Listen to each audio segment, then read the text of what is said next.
But the former, that is the spiritual, is to be administered for the church. But the latter, that is the temporal, by the church.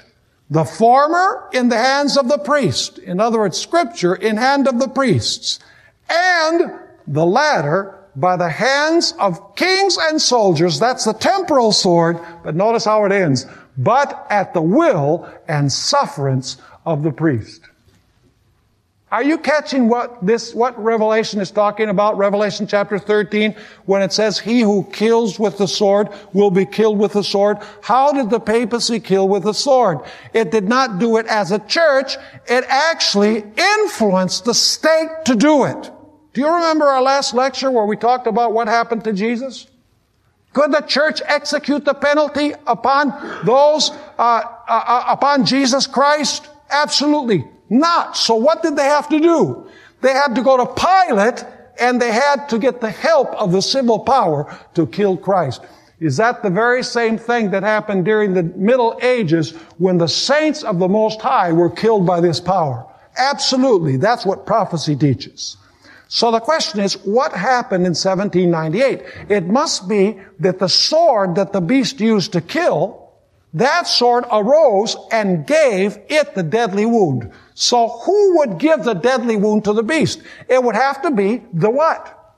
The state.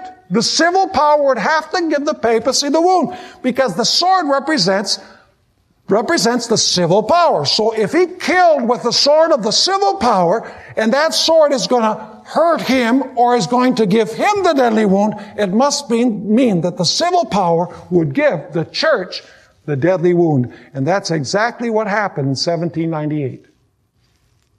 1798 was the culmination of the French Revolution. The French Revolution started in 1789. And it was a reaction against kingly intolerance.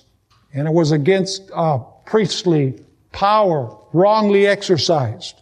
And on February 12, 1798, General Berthier, the general of the troops of Napoleon Bonaparte, entered Vatican City, arrested Pope Pius VI, and took him prisoner to France, where he died in exile.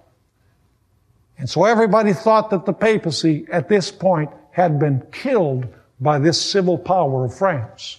In fact, let me read you some interesting statements from historians where they say that everybody thought that the papacy was dead. And these are secular historians. Notice this first one.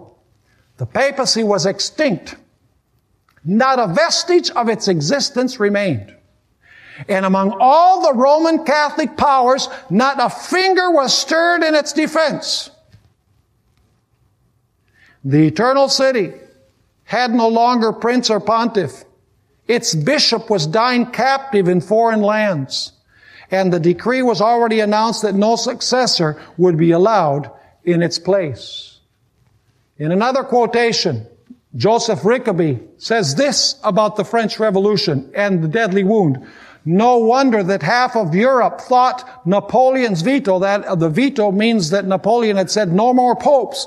No wonder that half of Europe thought Napoleon's veto would be obeyed, and that with the Pope, the papacy was dead.